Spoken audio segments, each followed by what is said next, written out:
Sally T, and I'm here with Chris, the lead guitarist of Nemesium. They are a extreme metal band hailing from Melbourne here in Australia. Chris, welcome. Thanks. It's good to talk to you. Yeah, I know. Yeah, Haven't seen each other strange. since last year at the New Dead Festival. That was a banger of a day, wasn't it? It was. I can remember sort of some of it. Yeah, parts of it are a bit vague. I can't remember the t-shirt that day. I don't remember buying. Oh no. Hey Chris, for people that are watching this video that might not be as familiar with Nemesium as I am, you guys formed in 2014. As I said, you're an extreme metal band. What's the story of you guys coming together, and who would you say your main influences were at the start, and if they've changed as the band's progressed?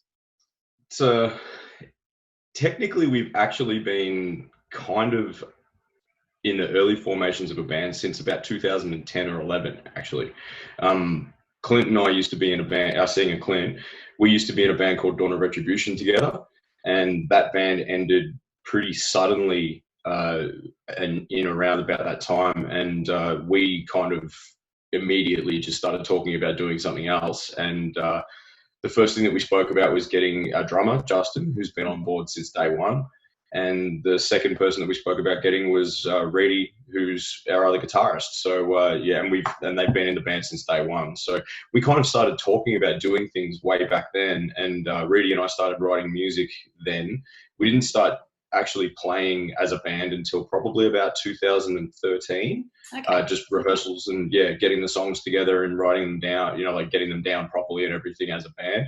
Yep. And we started playing shows in 2014. That's why we sort of say that, we've been around since 2014, because that was when we got serious about it. Yeah, so, okay. But a long time before that, obviously. That's really cool. I didn't realize that. I did think that you guys had come together in 2014. So glad I asked that question. You guys really do have a heavy sound. For me, I think you've got the balance between the blackened and the death metal, and then just some really traditional extreme heavy metal sounds as well. Your debut EP, Sentient Cognizance, I love it that you did I say it wrong? I don't know. That was released in 2015. I vlogged that early last year. But for me, this one had some real ethereal themes going on. What was that EP's story, and where's the inspiration come from, those unearthly type themes? Are you guys Trekkie fans, or what's going on there? Oh, Clint is. Clint's a massive sci-fi fan. Yeah, Clint's a massive sci-fi fan. So he writes, 90% of the lyrics. So most of the stuff that he writes is based on movies, TV shows, books, stuff like that. Or just his own warped sci-fi mind. But yeah, a lot of the songs are actually like relating to movies and things like that. So I know he's done one that was Vanilla Sky. He did one themed about Vanilla Sky. He did one. Yeah, he did one about. I think he did one about Cube as well. But he's done a lot of that sort of stuff. So it's cool. Like it's not really my thing, but he loves it, and the other guys are pretty into it as well. So it works. The sound itself, I guess, like when we started the band, what we wanted to do, the band that we were in was a little bit more sort of on the, I guess you could say, the American metal side of stuff. Mm-hmm. And Clint and I have always been more into the European stuff. So we wanted to sort of bring the best of both worlds together in a band, which didn't really fit into a genre. We wanted to just cover everything. So, bands like, all the Swedish sort of stuff from, from the 90s and all that sort of stuff. That's huge for us. Like that was our teenage years. That was what we used to listen to, Hypocrisy, Dismember, all that sort of stuff. And then we still like the American death metal stuff too, like Suffocation and, Morbid Angel and those sort of bands. And we wanted to just do it all. So, and we're like, me and Reedy are huge thrash fans as well. So we wanted to bring some of that in there. And, but then we listened to the Beatles and, progressive 60s and 70s music and stuff too, and we wanted to be able to do all of that. So I guess that's kind of where the sound comes from, is we just write what we think fits and what goes in there and what we're into at the time. So yeah, you certainly do cover a lot of sound. I can hear that for sure throughout your music. You guys are pretty excited. It's an exciting time. You've been working really, really hard to record and get this latest album out that's due to drop 20th of June, I believe. 12th of June. 12th of June, sorry. Continua, yeah. which is your first full-length release. So I'm so excited for you guys. You've been teasing us on Bandcamp with a couple of single releases, which are just off their face. But I've been lucky enough to listen to the entire album, which has been really cool. And I have to say, and I think I mentioned to you this before, but the growth in your sound, you can really hear it within this album, and the production as well. It's just so dense and heavy, so much more clarity to it. And I love that there's this underlying old school death metal going on, but then you've mixed up with some really modern technical elements. You've got tight melodicism, which isn't overdone, and I think that can be a fine line in death metal. It becomes too theatrical. And yeah, I definitely felt that 90s nostalgia going on there as well with the sound. You guys must be so stoked. How are you guys feeling though as a band, as this is about to go out? Is this exactly how you wanted it to sound? Are you happy with it? What's the overall thoughts from the band? Yeah, we were talking about this the other night actually, because we went back to rehearsals this week after, obviously being in isolation and everything for the last 2 months. We haven't been together as a band at all. And we started back in the rehearsal room on Tuesday night. Yeah. And we were actually talking about this exact thing. We were saying, like, how do we feel about all of this sort of stuff going on at the moment? Because we've got some really cool stuff sort of happening in the background at the moment as well, just, with stuff that we're doing around the release and around the band going forward and everything too. And we were just talking about those types of things. And we were just sort of saying, I guess the one thing that we probably feel overall is proud of what we've been able to get done on this, because I can tell you, it has been a hell of a journey getting this done. We've been through so much crap, like, while this has been getting done. We've been recording this album for over 1.5 years now. Wow. And it's just been, we tracked the drums in November 2018, and it's just been a nightmare of a process. But we've been really, really lucky as well that we've held it together through the whole process. We've been really, really lucky with the label. Like Oliver and Blackline Records have just been so patient and so understanding of what we've been dealing with while we're actually doing this recording. Stuff in our personal lives, things with the band, we changed lineups halfway through the recording. It was just anything that could have gone wrong pretty much went wrong. So, we're really proud that we've got it to the point where it's at now, and the attention that it's getting already. It's not even out yet, and people are buzzing about it, which is really cool. We didn't expect this kind of response so quickly and so obviously. It's really it's at us, even if we don't want to sort of acknowledge it, I guess. And it's exciting, as you say. It's just, it's good. We're happy with the album. We're happy with the work everybody's done on it. We can't fault anything really with what we've ended up for all the work that we had to do to get to this point. So that's all you can ask for then, isn't it? Really, that's really good. So the themes of this latest album, Continua, are we following the same sort of sci-fi themes as your previous EP? Does it have its own story separate to your previous EP? It's kind of, I guess, it still follows the same sort of thing. There's a couple of sort of deviations from the sci-fi side of stuff. I wrote a song, I wrote the lyrics for one of the songs on there, which has totally got nothing to do with sci-fi.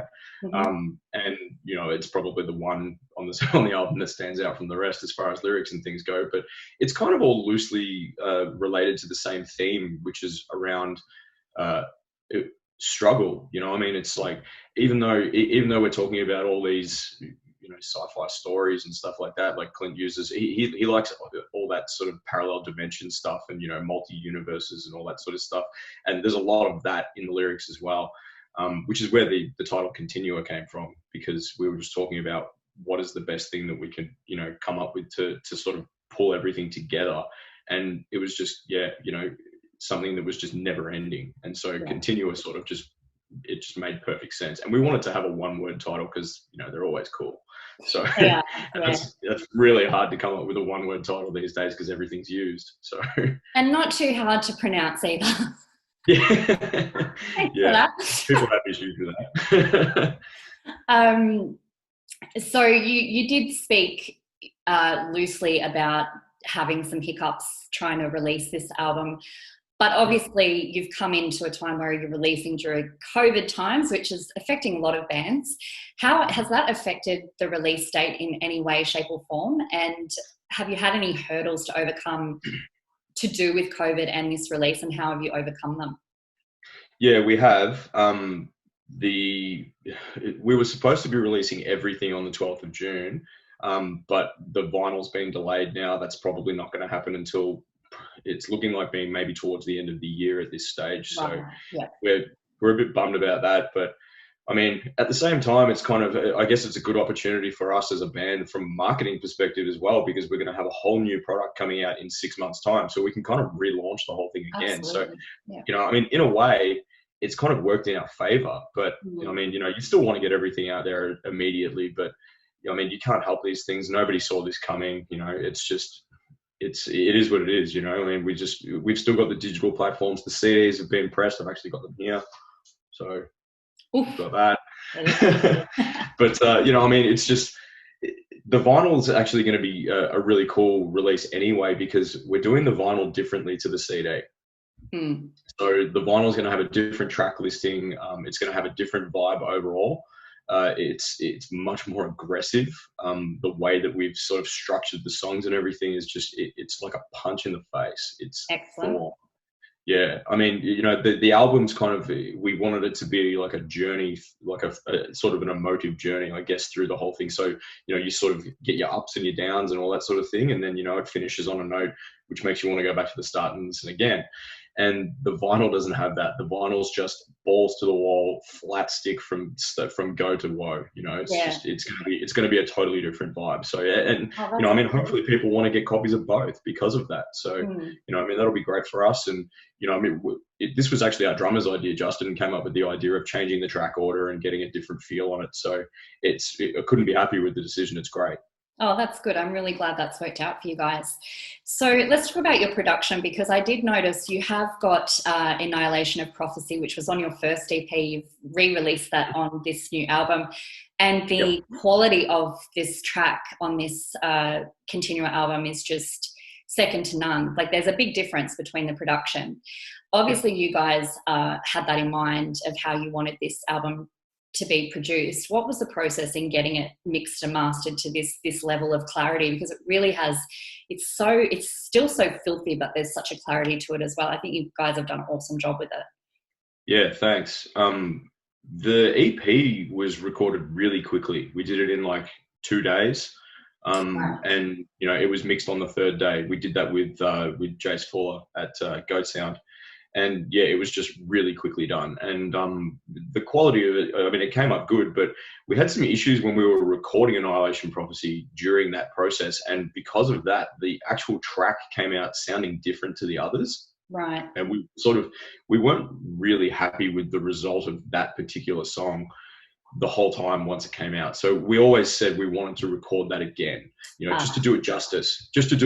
We were just like, it needs to sound the way we want it to sound if it's going to be out there. So, you know, I mean, we did that one. The process of recording this album was totally different. We spent 3 days just doing the drums. I think Justin got them done in 2 days though. I think we did 2 days, 2 short days too. Justin's amazing. He's a machine. Like, he went in and recorded 9 songs in 2 short days, and then we just did some extra stuff on the third day in the morning for like an hour. Wow. And then we started looking at the mixing process and everything, and just, you know, putting things together and how it could all potentially sound. So he got them done really quickly. And you know, I mean, I said we did that in November 2018, and then we did all the guitars and the vocals and the bass and everything at home. So we just basically set up. We had a mate who is an engineer. He came over, set his rig up, and we just went, and the guitars took us, I think we got them done in about 2 or 3 weeks. Right. So we did like, you know, around life. So it was like nights after work or weekends or, you know, things like that. Yeah. So yeah, so we got all the guitars done at home. Then the vocals got done next, and this was around about the point where we changed lineups with the bass player. So Dave was playing with us, and we ended up changing that to, I was actually overseas when all this happened, but Dave ended up leaving, and Marcus came back into the fold. Marcus was actually our first bass player we ever had. And for, you know, a multitude of reasons at the time, it wasn't working for him. He lives in Melbourne. We all live in Geelong. And, you know, it was hard. He had young kids and, you know, work and stuff like that. And it was just too difficult for him. So he left. And then, you know, we had a couple of other bass players, and then he eventually came back. So, you know, I mean, we've basically got our original lineup together now for this album, which has worked out perfectly. And he just came over here and recorded all the bass here in a week. I think he learned the whole album in like less than a month. What a machine. Yeah, he is a machine. Yeah, because it was getting to a point there where we actually thought that maybe we were going to have to do the bass ourselves just to get it done. And he just stepped up and smashed it out of the park. So, and it sounds 1,000 times better than it would have if I had done it. So, yeah. Well, you mentioned before that you guys are back doing rehearsals, which is really cool. I'm seeing a lot of bands able to do that now because of restrictions easing in New South Wales, in Victoria, and all over Australia. How's the energy from the band at your first rehearsal in probably 3 months? Yeah, it was about 3 months actually. Yeah, it was good. You know, I mean, it was just four of us. So Marcus didn't make it down for that one, but we just got in the room and it actually took us. I think we normally do like a 3-hour rehearsal every week. And I think it took us about an hour and a half to even play a song. Because we were just catching up, and, you know, like we hadn't seen each other in a while. So we were all just talking and, you know, I guess checking in how everyone was going. So eventually I think we only ended up playing like 4 or 5 songs in the entire rehearsal. But yeah, it was good. You know, it was just good to be back in the room with everybody. Absolutely. Good to have a jam. Talking of rehearsing live gigs, obviously you're going to take Continua on tour. We don't know when that will be at the moment because of COVID, but are you guys already got a bit of a game plan as to where you're going to tour, if you're going to tour certain cities in Australia, or what's your sort of tour plan nationally? Yeah, I've had this plan sort of in my head for about 12 months. And my original plan was to start doing it, like you know, booking and preparing everything in March, and lo and behold, here we are. Nothing's happened. So we don't know. Like, I mean, we want to. I guess ideally, we want to go everywhere. We want to go to all the, you know, capital cities at some stage. I mean, with life and, you know, families and all that sort of stuff. You know, I mean, we have to kind of work around that too. And I mean, this is a big part of our band. You know, is that 4 of the 5 guys in the band have kids. And, you know, I mean, everybody's got jobs and family and, you know, all that sort of stuff. And we've just got to work around all that. So it's not going to be like go out and do 5 dates in 5 days or anything like that. It'll probably be spanned out over a period of weeks, you know, where we'll go, you know, maybe do a couple of places in Queensland, you know, go over to Adelaide and play over in Adelaide, you know, do Sydney, might even come to the Gong. I don't know. We'll see what happens. What about Newcastle? Yeah, could do that too. You know, I mean, it's a venue. Well, no, I mean, apparently the Gong's pretty good. I've never been there. Yeah, they do have. The South Coast has an excellent scene. Very good scene. Yeah, I've heard that. So yeah, it'd be really good to do. I mean, we want to get everywhere we can. It's just, you know, what happens and, you know, what we can pull together, I guess. I'd love to go and play at some of the breweries and things too. I mean, I've seen bands doing gigs at breweries and stuff, you know, Big Shed in Adelaide and a few others. So yeah, I'd love to go and do that because, you know, I'm a big beer fan and I love going to breweries and you know, trying beers and things. So I'd love to get it all involved in that. We've actually been talking a little bit with the Alarum guys about doing some stuff for a little while, and yeah, I mean, you know, they're into their crafty beers and stuff too. So it'd be pretty fun actually. So. What's the live scene like in Geelong? Do you play a lot of gigs there? When, you know, before all this happened, were you guys fairly active in your local live scene, or was it more going to Melbourne?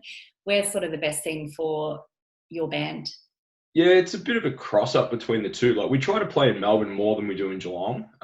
It's really just a case of, you know, what's happening. And because a lot of the stuff that we do is friends, you know, like bands who are friends. You know, I mean, we've all been playing in bands in Melbourne and stuff for, you know, nearly 20 years. And so you get to know people, you know, you talk, you book shows, all that sort of stuff. We try to play less in Geelong than we can, but we get a lot of offers from other bands who are coming down to Geelong and want to play, and they ask us to play. And if they're good shows, we'll do them. You know, like we're always happy to do them because it's just down the road. It's not a big deal for us. But we don't want to oversaturate it either, you know, because then you don't get anyone come. So that's right. It's a fine line. It's definitely a fine line. So I haven't been lucky enough to see you guys play live yet, but I really do hope that can happen very soon. But for people who haven't got to a Nemesium live show, what can we expect? What do you bring to the stage, so to speak? Speed. It's just, it's just a high paced show. Like when we play, we just try and enjoy it, you know. I mean, and we do enjoy it. So, you know, I mean, Justin's just he's like a human metronome. It's so bizarre, and he just plays so fast. We actually had to slow him down at one point a few years ago. We were like, dude, we can't keep up with you on the stage. Like, you're playing so fast. We have to, you know, I mean, we're just struggling to keep up with you. And but you know, I mean, he's got it all schmick now. It's perfect. So, you know, it's a fast show. Clint's a bit of a character, so he likes to have a microphone and talk about things that don't have anything to do with music or metal. So that sounds good. So prepare to get your head blown off, in other words. Basically. Yeah, well, hopefully, you know, I mean, hopefully we can pull that off. That's what we want to do. So yeah, and it's honestly, it's great having Marcus back in the band again too. You know, I mean, it's just good to be on a stage with him and be able to watch him play because he's an amazing bass player, and I just love watching him play. Yeah. So you guys are signed with Black Lion Records. They've got a really neat resume. They've got some great underground bands signed with them. Swedish label, I believe. Swedish? Yeah, they're Swedish. Yeah. Yeah. So how is that relationship between your band and the label, and how does it work for you? And what's the importance for this success of this business relationship? It's a fantastic relationship. Like we signed on with them in, I think it was about March last year. We sent over some demoed stuff that we'd done. Clint was already friends with one of the guys who's affiliated with the label, who actually lives in Sao Paulo. And yeah, I know, it's bizarre, like just the world of metal and where people meet each other. But so Clint knew him and sent over some stuff, and he sent it to the label head, Oliver, and he loved it. He just said, "Yep, let's do this." So we signed the contracts, and they've basically just been sort of working through the whole process with us the entire time. So, you know, I mean, and they've been, as I said earlier, patient, supportive, you know, and really, really keen to see the album do well. Which is it's a great help. You know, I mean, you can't ask for any more than that. So it's really good, you know, and we're hoping that the fact that we've got them supporting us gives us a chance to be able to get it out to people that might not have had a chance otherwise. And, you know, I mean, so far, based on what we've seen so far, we've already sold out the first pressing and it hasn't even been released yet. So we're doing a second pressing of the album at the moment. It's been picked up by, you know, a few distributors like Plastic Head and who was the other one? Indie Merch have got sales. I've seen it up on websites already for pre-sale through Nuclear Blast and Seasons of Mist, and you know, like all those. Yeah, so it's getting out there, which is good, and that's the beauty of being involved with a label. You know, I mean, they just have that. They have that reach that we just don't have. The reach. Yeah, definitely. So 12th of June, very exciting time. Continua is going to hit us hard in the face. Best place to buy is Bandcamp for you guys. Where else can they grab a pre-order copy at the moment? A lot of places. I know you just said most of them, I think. Yeah, Black Lion Records, just go to their website and, you know, they've got a Bandcamp page that they do everything through, so you can get it from there. It's up for pre-sale already. I think there's t-shirt bundles and things too. You can even pre-order. Yeah, you can even pre-order the vinyl already, even though it's going to be delayed. And, you know, I mean, whatever, but, you know, it's available. You can, you know, pre-order your copy now and everything. We'll have some new merch available soon as well that we're just waiting on getting back over the next few weeks. So we'll have some stuff that'll be up for sale as well. So I guess, you know, we'll chuck all that up on our Facebook page and put links on there and all that sort of thing too. So, I mean, honestly, if you go to our Facebook page, there'll be links on there. You can get hold of anything you want. So, Yeah, it's pretty easy nowadays to find things. That's cool. But hey, I really want to wish you all the success with this album. I think you guys have done an awesome job with it. I'm so glad I got to listen to it before a lot of people. Just ring that little one.